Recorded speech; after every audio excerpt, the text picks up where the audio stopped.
آج تھوڑا معمولی عذر ہوتا ہے، جی میں تو مصروف ہوں، کبھی بس بچوں کی روزی کما رہے ہیں جی، فلاں کر رہے ہیں جی، اور یہ ہے وہ ہے، روزے چھوڑ دیتے ہیں، روزے چھوڑ دیتے ہیں۔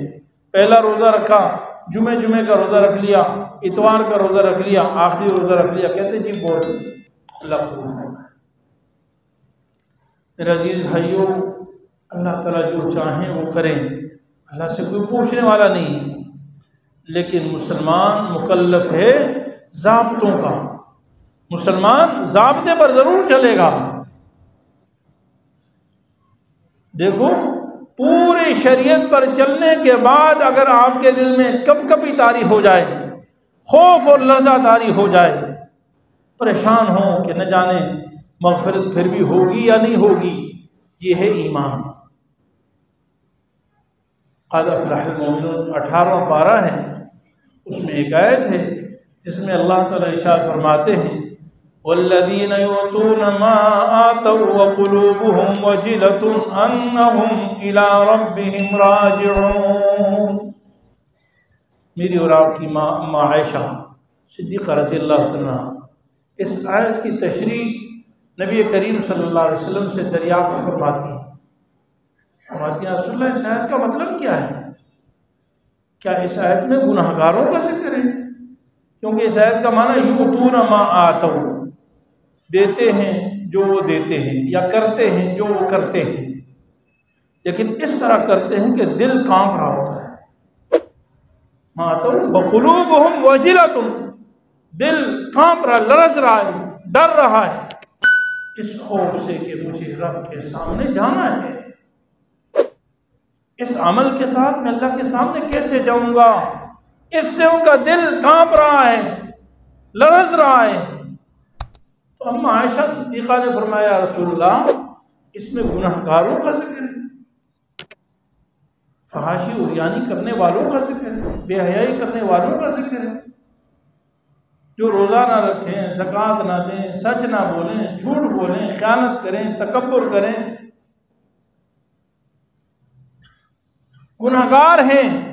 وہ گناہ گار لرز رہے ہیں کہ اللہ کے سامنے جانا ہے۔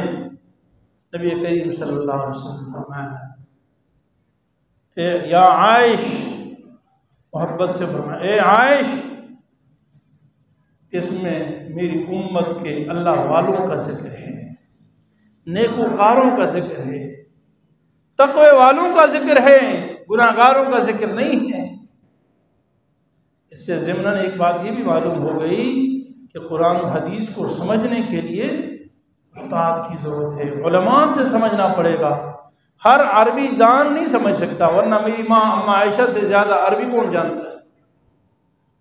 اما عائشہ سمجھ رہی کہ شاید اس حدیث، اس آیت میں میری امت کے، نبی کریم صلی اللہ علیہ وسلم کی امت کے گناہ گاروں کا تذکرہ ہے، اور نبی کریم صلی اللہ علیہ وسلم سمجھا رہے ہیں کہ نہیں، یہ نیکوکاروں کا بیان ہے کہ میری امت کے نیک اور متقی اور پرہیزگار لوگ، نیکی کر کے دل لرزتا ہے، نماز پڑھ کر دل کانپ رہا ہوتا ہے کہ نماز کیسی پڑھی، اللہ کے سامنے اس نماز کو میں پیش کر سکتا ہوں یا نہیں۔ رب العالمین کے دربار میں میری اور آپ کی نماز، یقین جانیں میری تو یہی حالت ہے، آپ جانتے ہیں کہ میں اپنی نماز کو آپ کے سامنے نہیں پیش کر سکتا، میں اپنی نماز اپنے بیٹے کے سامنے نہیں پیش کر سکتا، اپنے بیوی کے سامنے پیش نہیں کر سکتا، اپنے شاگرد کے سامنے پیش نہیں کر سکتا، اپنے استاد کے سامنے پیش نہیں کر سکتا۔ وہ تو اللہ تعالیٰ نے پردہ رکھا ہوا ہے، اس کی صفت ستاری ہے، جیسے بھی پڑھ لیا لوگ دیکھ رہے ہیں نمازی ہے، ورنہ دل کا حال تو میں جانتا ہوں، میرا رب جانتا ہے۔ کتنا خشوع تھا، کتنا خضوع تھا، کتنے نماز میں توجہ تھی، وہ تو مجھے پتا ہے، میرے رب کو پتا، اس نے پردہ رکھا ہوا ہے، پیچھے والوں کو پتہ نہیں چل رہا کہ میں نماز پڑھتا ہوں، قرآن پڑھ رہا ہوں، سوچ میری کہیں اور ہے، بازار میں کہیں اور کسی مسئلے میں، وہاں سوچ جا رہی ہے، اللہ نے پردہ رکھا ہوا ہے۔ تو اس لیے جو اللہ والے ہیں وہ نیک عمل کر کے بھی دل ان کا لرزتا اور تھراتا ہے۔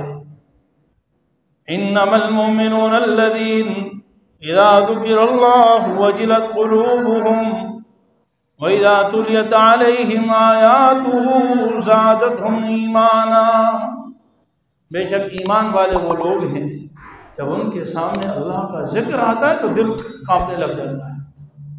اللہ کی عظمت، اللہ کی بڑائی، اللہ کی قدرت سے دل کانپنے لگ جاتا ہے۔ اور جب قرآن کی تلاوت ہو تو زادتہم ایمانا، تو ان کا ایمان بڑھ جاتا ہے۔ اذا تلیت علیہم آیاتہ زادتہم ایمانا، ایمان بڑھ جاتا ہے۔ اللہ اکبر۔ قرآن کہہ رہا ہے یہ ہیں مومن۔ مجھے اور آپ کو بھی سوچنا پڑے گا کہ کیا ہمارے ساتھ کبھی زندگی میں ایسی کیفیت ہوئی، قرآن کو ہم نے سمجھا ہو، قرآن میں اللہ کہہ کیا رہے ہیں، ہمارے ایمان اضافہ ہوا ہو۔ ایمان میں قرآن کی تلاوت سے ایمان میں اضافے کا مطلب یہ نہیں کہ خوبصورت آواز تھی تو آپ کا دل، آپ خوش ہو گئے، مزہ آ گیا، نہیں، قرآن سے آپ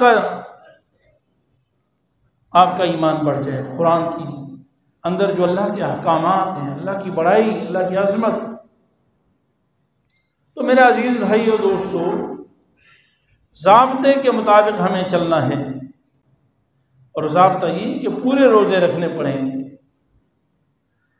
1 سے لے کر 29 اور 30 تک روزے رکھنا، یہ ضابطہ ہے۔ تب اللہ تعالیٰ اپنے فضل سے قبول فرما لیں تو یہ اس کا کرم ہے۔ مفتی صاحب کے YouTube چینل کو سبسکرائب کیجئے اور ان کے تازہ بیانات کے ذریعے اپنی علمی، اصلاحی اور فکری آبیاری کرتے رہیے۔ جزاکم اللہ۔